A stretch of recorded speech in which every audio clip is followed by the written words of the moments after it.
Hi, my name is Matt Pinkett and I'm a head of English at a secondary school in Guildford.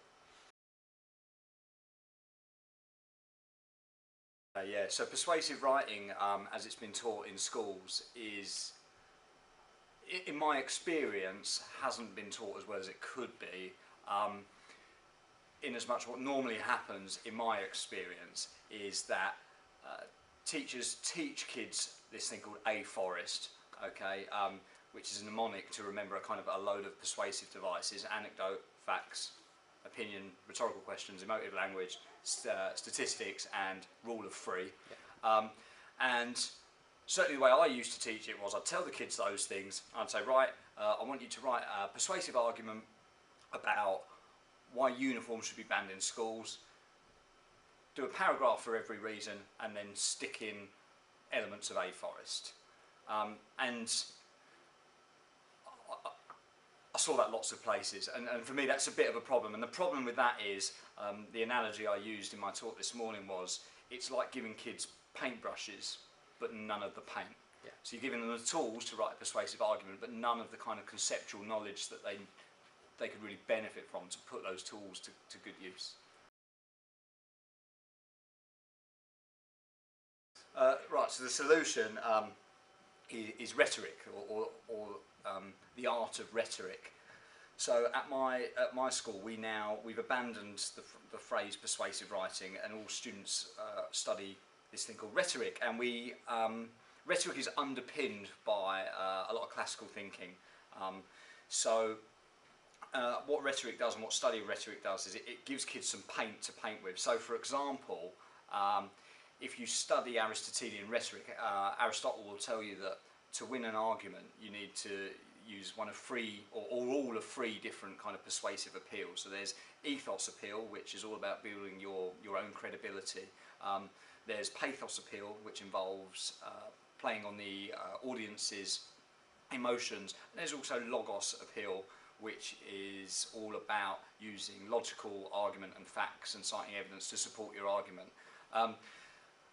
A text that came out slightly later, Rhetoric ad Herenium, also provides a 6-stage structure for organising a persuasive argument. So you begin with the exordium, in which you outline your argument, why you're there, establish your credentials. Then you have the narratio, in which you give an overview of the facts.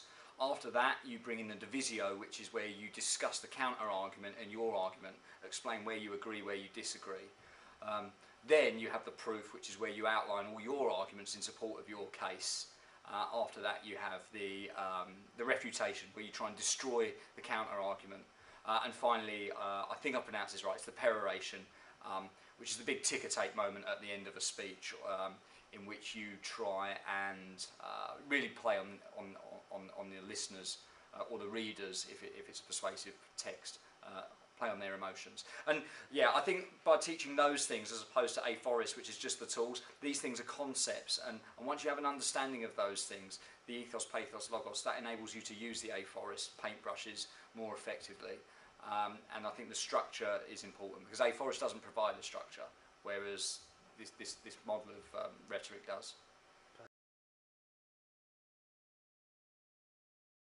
I mean, what we've done in this year, all year groups in year 7, 8 and 9 have done a history of rhetoric. So they've gone from Alexander the Great right up to Emma Watson's he for she speech at the United Nations, and in between that they've looked at some Shakespeare.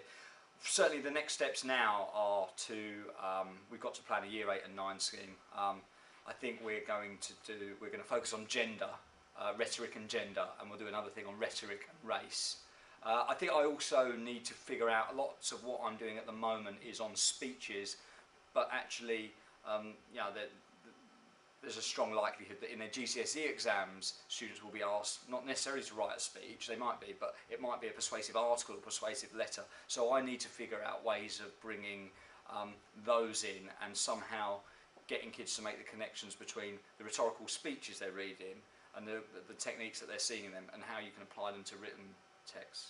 Perfect. And I know this is a bit after what we've said we were going to do, but you spoke about AAA batteries.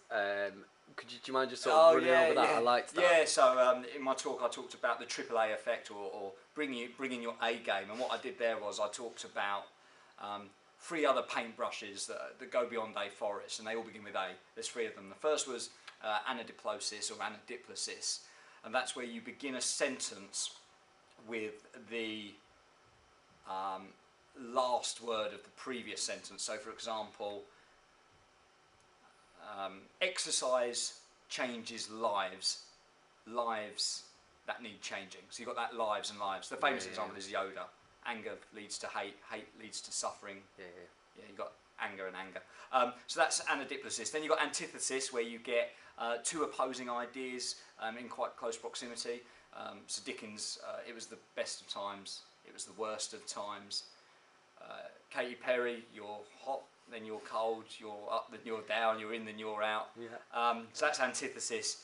And the final one, anaphora or anaphora, which is repetition of a clause or a word in succession, in a succession of clauses. The best example I can think of is William Churchill. We shall fight them on the beaches, we shall fight them in the air. We shall, we shall, we shall.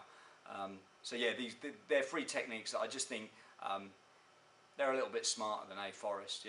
AAA battery, did you get that?